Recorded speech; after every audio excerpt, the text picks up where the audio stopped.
Evangelho segundo Lucas. Nós vamos ler a primeira perícope. Evangelho segundo Lucas, capítulo 5.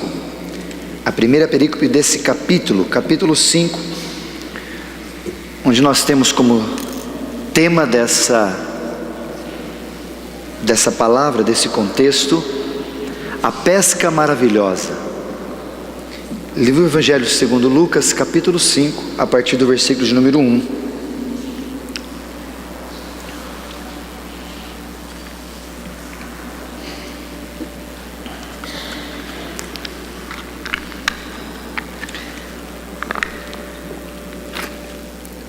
O texto diz assim, acompanhe na sua Bíblia, por favor. Se alguma palavra lhe chamar a atenção, já risque, grife, para depois na sua leitura em casa, suas devocionais vão lhe abençoar também. Diz assim o texto: aconteceu que ao apertá-lo a multidão para ouvir a palavra de Deus, estava ele junto ao lago de Genezaré, e viu então 2 barcos junto à praia do lago, mas os pescadores, havendo desembarcado, já estavam lavando as redes. Entrando em um dos barcos, que era o de Simão, pediu-lhe que afastasse um pouco da praia, e assentando-se ensinava as multidões do barco. Versículo 4. Quando acabou de falar, disse a Simão: faze-te ao largo, ou afasta-se um pouco mais, ou numa outra expressão ou versão, vá onde é mais fundo e lança a vossa rede para pescar. Mas respondeu-lhe Simão: mestre, havendo trabalhado toda a noite, nada apanhamos, mas sobre a tua palavra lançarei as redes. Isto fazendo, apanharam grande quantidade de peixes, que se lhe rompiam as redes. Então fizeram sinais aos companheiros do outro barco para que fossem ajudá-los, e foram e encheram ambos os barcos, a ponto de quase irem a pique. Vendo isto, Simão Pedro prostrou-se aos pés de Jesus, dizendo: Senhor, retira-te de mim, porque eu sou um pecador. Pois à vista da pesca que fizeram, e a admiração se apoderou dele e de todos os seus companheiros, bem como também de Tiago, João, filho de Zebedeu, que eram seus sócios. Então disse-lhe Jesus: não temas, doravante serás pescador de homens. E arrastando eles os barcos sobre a praia, deixaram tudo ali e começaram a seguir Jesus. Essa é a palavra do Senhor, que vai servir de base para a meditação nesta noite. Não somente nesse texto, mas ele começa, eu quero fazer algo bem textual nesta noite, de meditação para nós. É que não somente nesse texto, mas sempre Jesus está rodeado de gente. O texto começa dizendo que aconteceu que ao apertá-lo a multidão, muitas pessoas apertavam e gostavam de andar do lado de Jesus. Isso era claro, porque uma das pessoas que apertou Jesus e até o ponto de querer tocá-la, foi curada uma vez dessas. A mulher hemorrágica, vocês se recordam? Que ela no seu coração pensava: se simplesmente tocar nas vestes de Jesus, serei curado. E todas as pessoas apertavam porque queriam ouvir, e o texto também diz isso. A multidão acompanhava Jesus para ouvir a palavra de Deus a partir de Jesus. E Jesus tinha uma postura de ensinar as pessoas. No capítulo 5 do livro de Mateus, nós temos Jesus ensinando numa montanha. Ele chama o pessoal todo e ele sobe num lugar um pouco mais alto, a fim de ver todos. E ali ele começa a ensinar um dos maiores sermão que nós temos, o Sermão da Montanha. Outro momento, Jesus também, em Lucas capítulo 4, um pouquinho antes aqui, no capítulo anterior, ele ensinava nas sinagogas. Num outro momento, Jesus também ensinava nas praias, no campo, no deserto, em outros lugares quaisquer. Mas também Jesus ensinava, como está no seu editorial, se você puder ler depois, de forma peripatética. Ele ensinava no caminho, ele andava com os discípulos ensinando. Um momento ele ensinou sobre as espigas, ele olhou a seara e viu as espigas, e ele olhava, pegava aqueles elementos e ensinava aos seus discípulos. Ensinava-los, exortava-lhes, animava-os. De todas as formas, Jesus estava sempre ensinando aqueles que estavam ao redor dele. E nesse em especial, Jesus sendo levado, apertado pela multidão, ele decide ir para a praia, e numa ideia de repente querer descansar, porque a multidão vinha seguindo Jesus, talvez de Cafarnaum, ou do próprio Nazaré, ou da região da Judéia, e não só Jesus, mas todos estavam cansados, e Jesus fazia muito isso, ele parava, descansava com o pessoal, tanto que na primeira multiplicação dos pães, se lembra? Jesus ensinou até o final da tarde, aí chegou no finalzinho, o pessoal estava com fome, todos cansados, Jesus disse: dai vocês mesmo a eles de comer. Jesus ia até o final da tarde ensinando, e nesse contexto, a multidão apertava, e Jesus, olhando para o mar, ele viu 2 barcos, e um deles era de Simão Pedro, da sua sociedade, e ele entrou no barco, pediu para Pedro, entrou no barco, e do barco, afastando um pouquinho da praia, toda a multidão ficou na praia, e Jesus ficou ali ensinando a multidão de um barco. Isso era costume, isso era natural. Jesus, não só Jesus, mas os ensinadores, os contadores de história da época, assim faziam. E Jesus acabou de pregar, acabou de falar, diz o texto, quando ele acabou de falar, versículo 4, ele de repente olha para Pedro, e talvez observando que Pedro estava limpando as redes, e não tinha pego nenhum peixe, não pegaram nada. De repente Jesus diz para Pedro: Pedro, vamos um pouco mais adiante ali, vamos pescar. E Pedro rapidamente diz para Jesus: Senhor, nós já viemos a noite toda aqui, tentamos pescar, tentamos pegar um monte de peixe, fomos em vários lugares e não conseguimos pescar. E eu acredito que quando Pedro diz: mas sobre a tua palavra lançarei as redes, Pedro ficou ali ouvindo Jesus falar. Nós não sabemos, não é mencionado no Evangelho de Lucas, qual é o sermão, qual é a palavra, como Jesus falou todo esse tempo no barco, mas eu creio que Pedro estava ouvindo e entendendo quem era Jesus, e de repente assimilando, falando: poxa, esse homem é maravilhoso. E aí ele responde para Jesus: sobre a tua palavra, Jesus, só porque é o Senhor falando, eu vou fazer o que o Senhor está pedindo. E ele vai, em obediência à palavra de Jesus, lança as redes, e ao lançar e recuperar as redes começam a se romper, diz o texto, pela imensidão de peixe que ali tem. A quantidade de peixe que tinha na rede, ela começa a se romper, e ele começa a tentar trazer, e traz para dentro do barco, e não cabe no seu próprio barco, ao ponto dele chamar o seu companheiro: venham com seus barcos, porque tem peixe demais para um barco só. Eles enchem os 2 barcos, voltam para a praia, e no momento do retorno, Pedro se lança aos pés de Jesus e diz com muita tranquilidade: Senhor, não sou digno, esse barco não é digno do Senhor, eu sou pecador. Agora eu vi que Tu és Messias, Tu és Rabi, Tu és o Senhor.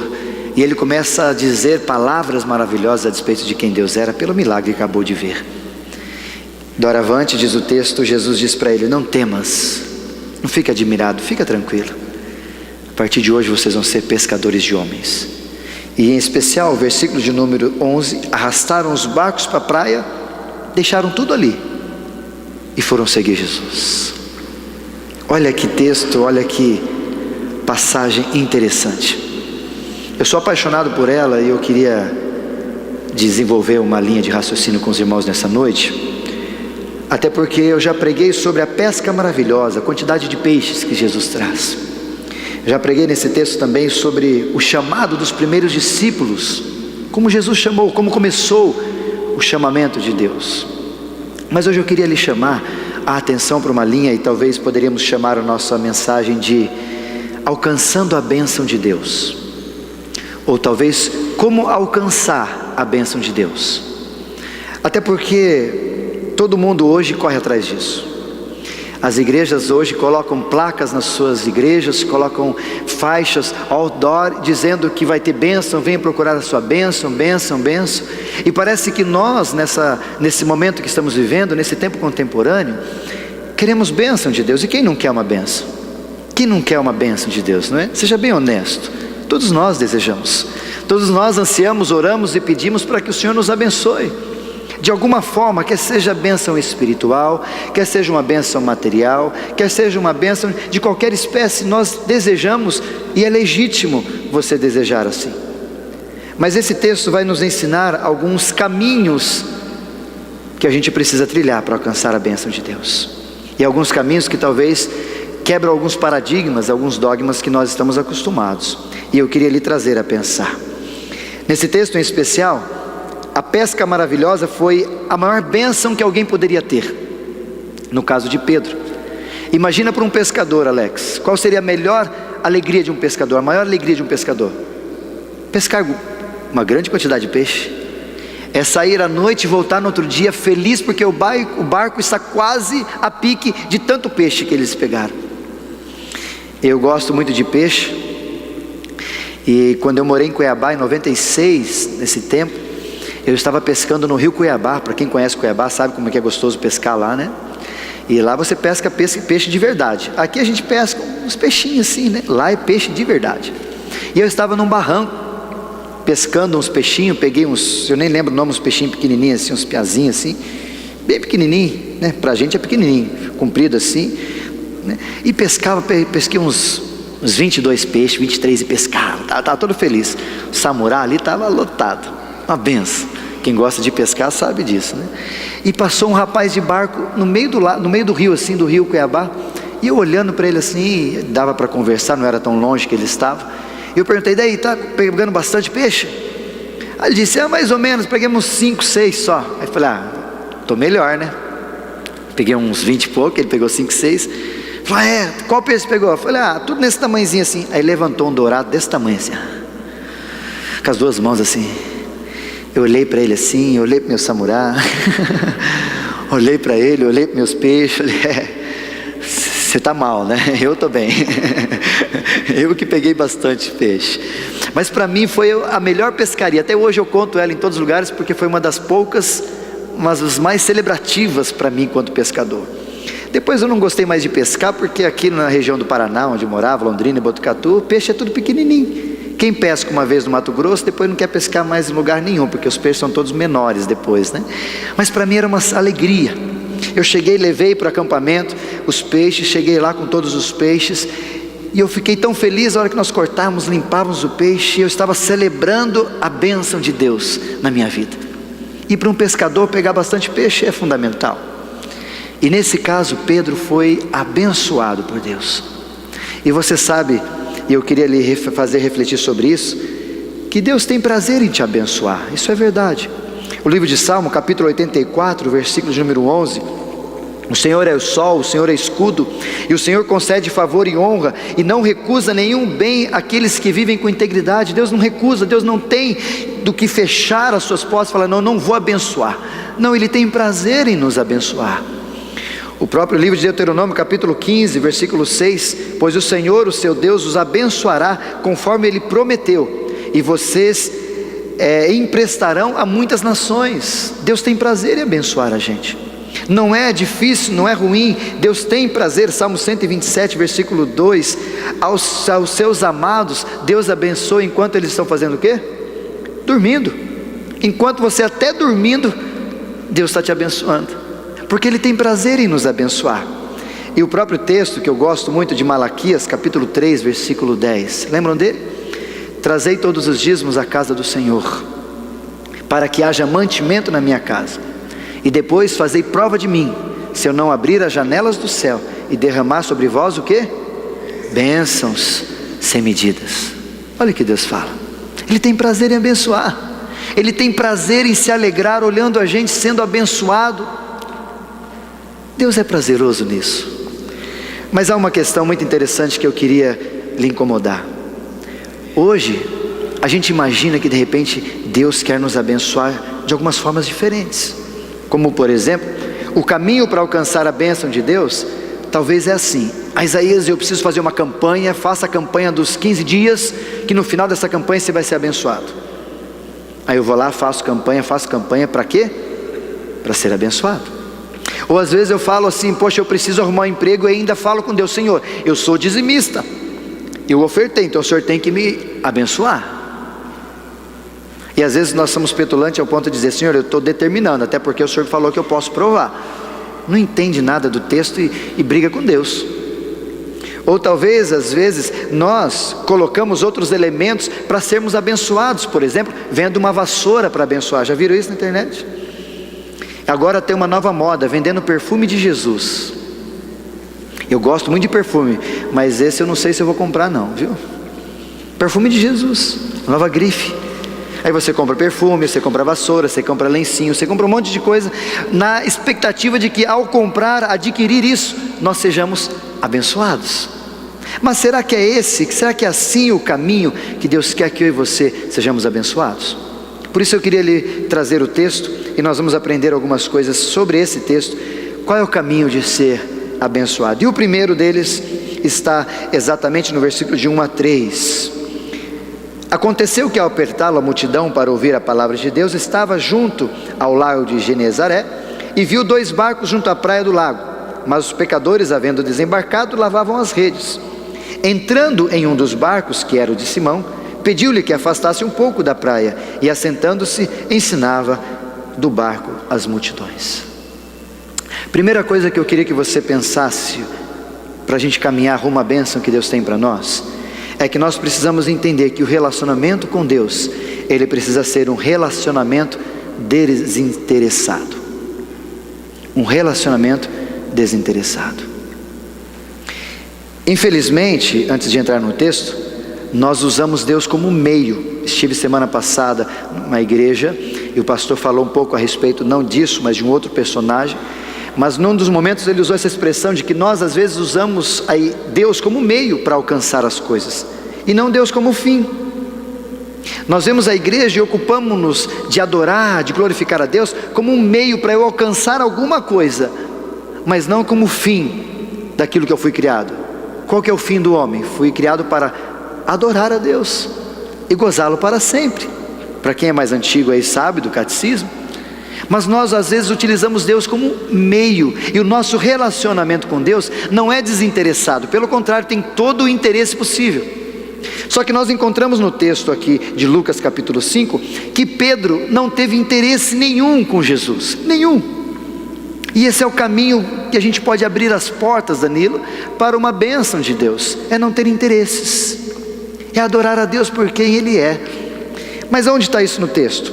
Quando Jesus chega, conversa com as pessoas, ele vê o barco, de repente ele sobe no barco de Pedro, e subir ao barco de Pedro, alguém tem que pedir, não é? Vai subindo assim, não, vai subindo no barco, não, alguém pede, ele pede para subir no barco, pede ainda para Pedro afastar um pouquinho, para o pessoal ficar na margem ali, e Jesus em cima do barco, e naquele lugar, Jesus começa a ensinar. E eu fico imaginando que Jesus pede para usar o barco de Pedro, e Pedro não nega, libera. Apesar de, você liberaria o barco para Jesus? Eu liberaria, Isaías. Será? Por exemplo, o texto diz que Pedro estava trabalhando, limpando as redes. Ou seja, Pedro acabou de voltar da pescaria, arrumando a rede, sempre dá uma quebra, costurando, limpando com véis, toda a situação, e de repente Jesus vem e atrapalha o trabalho de Pedro, dizendo: Pedro, vem um pouquinho mais para lá, eu quero usar seu barco para ensinar. Pedro poderia dizer: Jesus, desculpa, mas pega da outra galera aí, acabei de chegar, estou limpando aqui as redes, não tenho peixe, já estou chateado, Lucas, porque não tem peixe nenhum, e o senhor ainda vem me pedir para usar, eu preciso terminar logo, eu preciso ir embora, não peguei nada, eu preciso voltar amanhã aqui para pescar de novo. Então Jesus, por favor, não dá, desculpa, mas não dá para te emprestar o barco.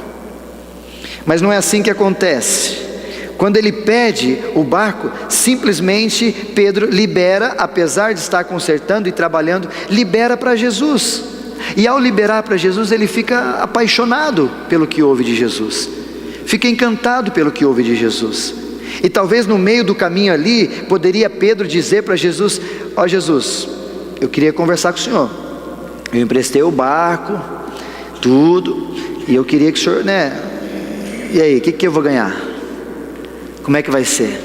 O que o senhor pode me abençoar? Até porque eu emprestei o barco para o senhor, O senhor está me devendo, O senhor está me devendo, como a linguagem dos jovens, dos adolescentes, o senhor está me devendo, mais antigos, tá? Está me devendo uma pedra, Eu fiz um favor para o senhor, agora o senhor está me devendo. Mas não foi assim que Pedro reagiu com Jesus. Simplesmente Pedro chega para Jesus e empresta o barco, sem pensar em nada em troca. Foi o que aconteceu com o próprio Enoque, o personagem que foi mencionado nesse outro lugar que eu estava semana passada, no livro de Gênesis, capítulo 5, versículo 22. O texto é muito claro que andou com Deus. Mas por que Enoque queria andar com Deus? Ele tinha alguma coisa para receber? Não. Ele tinha alguma bênção para ter? Não, ele simplesmente andou com Deus. Ou talvez, se você quiser um outro elemento, Daniel capítulo 3, versículo 17, nós temos Sadraque, Mesaque e Abednego, homens fiéis a Deus.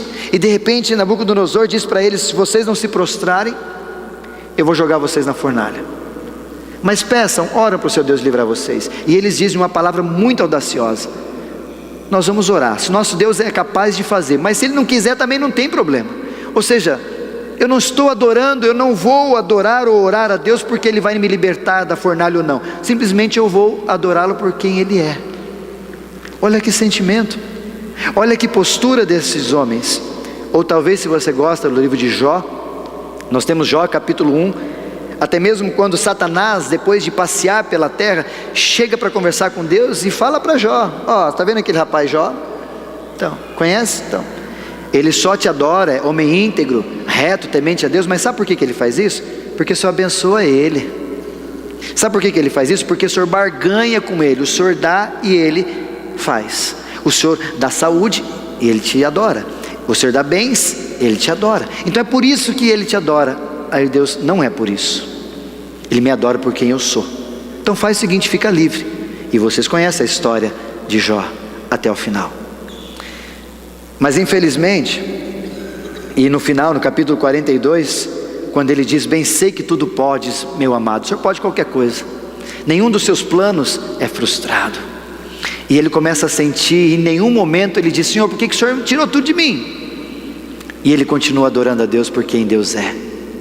Mas eu queria lhe perguntar hoje, Satanás poderia perguntar para Deus, olhando para nós, falar: ó, o Isaías só te adora porque o Senhor o abençoa.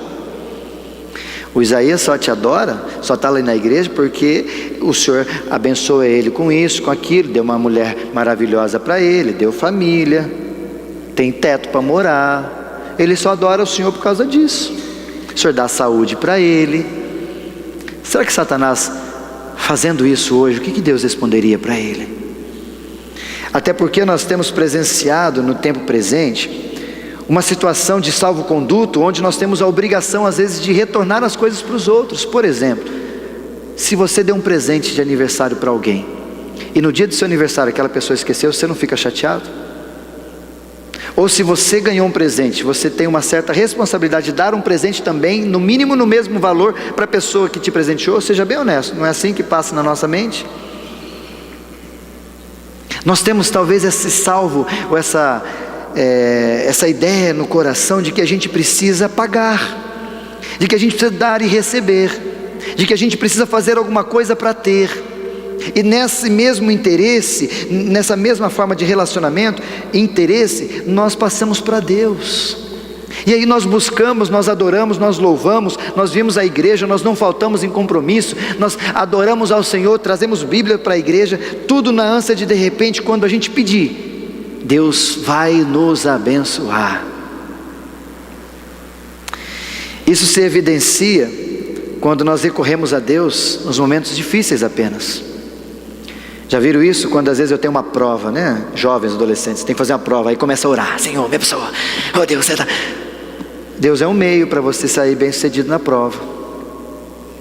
Não que Deus não tenha desejo de te ajudar, claro que Ele tem, mas é só para isso que Ele serve para a gente.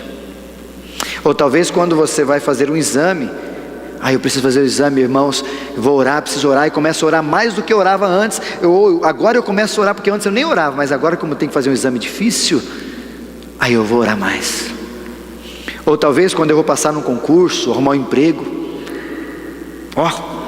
não falta nem um dia na igreja, campanha de oração, é grupo de oração das 7h30, segunda-feira na oração aqui, se tiver de madrugada eu venho também, e vou ali, e vou porque Deus precisa me abençoar. Seja bem honesto, não é assim que funciona hoje em dia? Nós não intensificamos nosso relacionamento com Deus quando nós temos interesse de alguma coisa? Seja bem honesto. Quantas vezes já não fizemos isso? Mas Pedro não buscou interesse, ele só emprestou. Enoque não tinha o porquê, mas ele só andou com Deus. Sadraque, Mesaque e Abdenego só precisava negar, mas Deus conhecia o coração dele, mas eles não negaram e continuaram independente do que Deus ia fazer. Jó não tinha porquê, tinha tudo, mas ele só adorou a Deus. E eu e você, como é que nós reagimos no relacionamento com Deus? Nós precisamos aprender a relacionar-se com Jesus sem interesse, adorar por aquilo que Ele é, simplesmente, e não usar de Deus como um meio para alcançar as coisas que eu desejo, mas sim alcançar a Deus como um fim, no qual eu quero adorá-lo sempre, eu quero regozijar na presença dEle. Nós cantamos aqui várias vezes, mas cuidado, porque a vida às vezes nos dá umas peças e a gente acaba se prendendo, e o fato desse se prender, a gente começa a se relacionar com Deus por interesses. Isso é perigoso. A segunda consideração que esse texto nos ensina, o próprio Pedro nos ensina, é que a bênção é resultado de uma obediência e não de um merecimento tão somente. Onde está isso, Isaías? Vamos ler o texto, vamos continuar. Versículo número 4. Quando acabou de falar, disse então a Simão Pedro: afaste-se ao largo, ou vai um pouco mais longe, e lance as vossas redes para pescar. E então respondeu Simão: Senhor, mestre, rabi, havendo trabalhado toda a noite, nada apanhamos, mas sobre a tua palavra então eu lançarei as redes. Quando Jesus acabou de falar, ele se direcionou para Pedro, e como qualquer um de nós, e Jesus é muito educado, diga-se de passagem, a gente agradece quem nos abençoa, não é? A gente agradece quem nos ajuda. E Jesus, na forma de dizer: muito obrigado, Pedro, pelo seu barco. Pedro, valeu. Mas vamos fazer o seguinte, Pedro, eu vou fazer diferente. Vamos dar uma andada? Vamos até ali? E Pedro, de repente, vamos ali pescar. Essa palavra incomodou Pedro. Aí Pedro rapidamente diz: Senhor, mas nós pescamos a noite toda e não conseguimos pegar nada, não deu certo. Mas aí talvez Pedro pensa: poxa, mas eu acabei de ouvi-lo aqui, que palavras lindas. Eu acho que eu vou dar um voto de fé, eu vou lançar as redes. E aí Pedro diz: sobre as tuas palavras eu vou lançar as redes. E eles saem, e no lugar onde Jesus determina, eles soltam a rede. E ali, quando eles soltam a rede, eles pegam muitos e muitos peixes, como nós acabamos de ler. Mas o interessante desse texto é que Pedro não relutou com Jesus. Pedro simplesmente obedeceu Jesus. Antes dele chegar e usufruir da bênção, Danilo, antes dele chamar o companheiro para vir pegar outros peixes e trazer o seu barco, ele simplesmente obedeceu a Jesus, porque Jesus disse: vamos. Ele poderia, como pescador que é, e Jesus carpinteiro que é, dizer: Jesus, o senhor está brincando, eu sou o pescador, o senhor é o carpinteiro. Então quem entende de peixe sou eu. O senhor entende de madeira, o senhor entende de fazer o barco, mas de pescar com o barco eu entendo. Então, Senhor, me desculpe, eu sei que o senhor é sábio, tudo, mas a gente acabou de vir, esse lago não tem peixe aqui nesse tempo, alguma coisa aconteceu, então eu gostaria que o senhor levasse em consideração a minha palavra, porque eu sou o pescador. O senhor entendeu, Jesus? Ele não fez nada disso, poderia, mas não fez nada disso. Ele simplesmente, quando Jesus quer abençoá-lo, ele simplesmente obedece a Jesus e fala: sobre a tua palavra lançarei as redes. E ao obedecer, ele sai e volta com o barco cheio, 2 barcos cheios de peixe. O que isso nos ensina? O resultado de um relacionamento desinteressado, Jesus olha, porque Jesus conhece o coração, e ao conhecer o meu e o teu coração, ele olha e ele tem prazer em nos abençoar. Mas às vezes, esse nos abençoar, quando ele se aproxima de nós, ele sabe que o meu e o teu coração é uma aproximação a ele sem interesse. Por isso que ele tem prazer em nos abençoar. E ele conhece o teu e o meu coração, ele sabe como é que a gente está. Ele sabe se nós usamos a nosso próprio Deus como meio ou como fim. Ele sabe que nós não vamos nos apegar à bênção. Ele sabe que quando ele nos abençoar, eu não vou mais amar a bênção do que o abençoador. Ele sabe disso. Mas o fato é que muitas vezes nós somos abençoados, e esse abençoar de Deus não é porque a gente merece, é porque a gente obedece. Porque se fosse pela nossa própria força, nossa própria estrutura, nós não merecemos, nós somos miseráveis, somos pecadores, somos ruins. Mas pela misericórdia e graça de Deus, Ele tem prazer em nos abençoar. Mas o problema é que nós às vezes não sabemos lidar com a bênção que Deus nos dá. Não sabemos lidar com a bênção. E o start da bênção de Deus na nossa vida é a obediência. Vamos voltar a Sadraque, Mesaque e Abednego.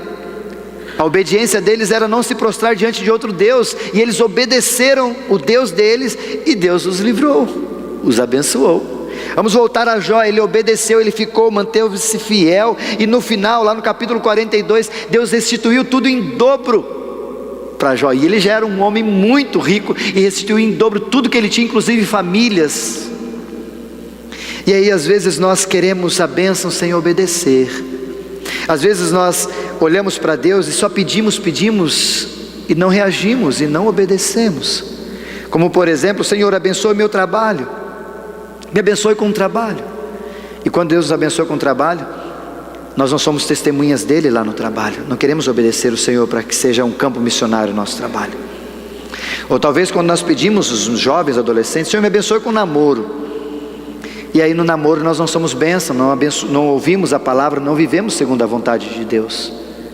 Às vezes nós pedimos, Senhor, me abençoa a minha família, mas nós não damos parte no livro de Efésios ou outros textos que fala para eu honrar, para eu amar. Nós queremos só o bônus, não queremos o ônus. Nós queremos só a bênção, mas não queremos trabalhar. E o caminho da bênção passa pela obediência. Esqueça disso não, meu irmão. O caminho da bênção passa pela obediência. Talvez tenha faltado para nós a obediência. Talvez nós temos invertido valores e temos corrido atrás de bênção e esquecido do abençoador. Talvez nós amamos mais aquilo que Ele pode nos dar do que aquilo que Ele pode ser na nossa vida. E isso é o que tem acontecido nas nossas igrejas. E nesse instante, Pedro nos ensina que ele amou Jesus, ele emprestou, ele se relacionou, ele obedeceu, mesmo sabendo que ali naquele lugar não tinha peixe, mas foi surpreendido pelo milagre. Por isso eu queria no último e finalizar com um ponto, é que depois de ser abençoado, o que Deus espera de nós é reconhecimento de onde vem a bênção. Isso está no restante do texto. Fizeram sinais aos companheiros do outro barco para que viessem ajudá-los, e foram e encheram os barcos a ponto de quase ir a pique. E vendo Simão Pedro, versículo de número 8, prostrou-se aos pés de Jesus dizendo: Senhor, retira-te daqui, porque eu sou pecador.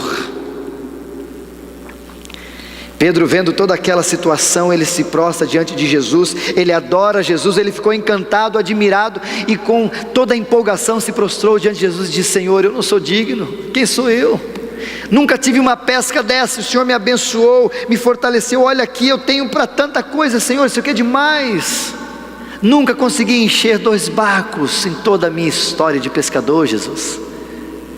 Ele se admira e ele se prostra diante de Jesus, reconhecendo quem foi o doador do milagre. E esse reconhecimento, ele começa a dizer para nós, e esse texto nos salta essa expressão, de que ele ama mais o abençoador do que a bênção. E isso é resultado, até porque no final, no versículo de número 11, quando Jesus chama Pedro, Pedro abandona tudo e vai embora. A maior pesca da vida dele, ele deixa de lado e vai embora com Jesus. Ou seja, ele não se apegou com a bênção que Deus deu para ele. Ele não se apegou com um bem material, que era alimento, que era bênção, sim, mas ele não se apega, ele deixa aquilo lá, deixa os barcos e vai seguir Jesus, fala: não tem problema. Mas infelizmente no tempo de hoje, meus queridos, quando Deus tem abençoado a gente, você tem reconhecido que vem dele toda a bênção? Você tem reconhecido que é de Deus a sua saúde, que nós não somos nada sem o Senhor? Às vezes nós ficamos encantados com a bênção e esquecemos de agradecer, não é? Às vezes nós amamos mais a bênção e esquecemos do abençoador. Como por exemplo, nós pedimos, vou voltar os jovens adolescentes: Senhor, me abençoa com uma namorada. E Deus vai lá e te abençoa com a namorada. Aí, em função da namorada, você gosta mais da namorada, fica mais tempo com a namorada, esquece de ler a Bíblia, esquece de adorar, acaba com aquela vida, aquele momento que você tinha com Deus antes de namorar. Aí você vai me dizer que você ama mais o abençoador ou a bênção? Ou às vezes quando eu falei isso de um exemplo, um amigo meu pedia para Deus sempre tocar de carro. Senhor, eu queria um carro, ele tinha um Passat, ele queria comprar um Vectra. E ele queria, porque queria, eu orava para Deus, Deus abençoou para ele um Vectra. E Deus deu um Vectra para ele, prata. E nesse Vectra ele gostava tanto do carro, e a gente que gosta de carro fica encantado. E no domingo, primeiro do final de semana, ele veio, ele comprou o carro na sexta-feira, sábado aquela correria, domingo não deu tempo de fazer nada, no domingo ele foi lavar o carro, aí não foi para a igreja. Aí no outro domingo eu perguntei para ele: ei cara, como é que foi? Você não foi na igreja? Queria ver seu carro. Eu falei: então, fiquei limpando o carro a tarde toda e me esqueci. No outro domingo de novo ele fez alguma coisa, tinha que instalar um negócio no carro e tal, não foi de novo. Aí uma coisa que eu disse para ele, bem franca, e alguns conhecem, sabem que eu sou franco, eu falei: meu querido, cuidado, viu, porque Deus te abençoe e você está fazendo da bênção uma maldição para a tua vida, porque era melhor você ficar de passatinho, pelo menos com passatinho você ia para a igreja, com passatinho você adorava a Deus, e agora com o Vectra, que é um carro mais bonito, mais novo, você esqueceu de Deus? Cuidado, a diferença vai ser que você vai para o inferno mais rápido. Com o Passat você demorava mais, agora com o Vectra você vai mais ligeiro, viu irmão? Não é assim às vezes? Às vezes nós amamos mais, somos seduzidos pela bênção e esquecemos do nosso abençoador. Nós precisamos aprender a dizer, como 2 Samuel capítulo 7 versículo 12: Ebenezer, até aqui o Senhor tem me ajudado. Nós temos que aprender a dizer, olhar para situações e dizer: obrigado Senhor pela saúde que o Senhor tem me dado, obrigado pelo emprego, obrigado pela família, obrigado pelo carro que tenho. Ah, mas está quebrado, mas é o meu carro. Obrigado pelo emprego, mas não estou ganhando bem, mas você tem um emprego. E agradeça a Deus por tudo aquilo que Deus tem te dado, porque se nós perdemos isso, meu querido, nós vamos amar mais a bênção do que o abençoador. Por isso Pedro largou tudo e seguiu Jesus. A maior pesca da vida dele, o que ele mais tinha, ele deixou para seguir Jesus, e Deus o abençoou muito mais. E eu encerro com o texto de Mateus capítulo 25, a parábola dos talentos, quando Jesus mesmo diz: sobre o pouco foste fiel, sobre o muito te colocarei. E Deus sabe do nosso coração, o quanto nós somos fiéis, o quanto nós temos sido abençoados.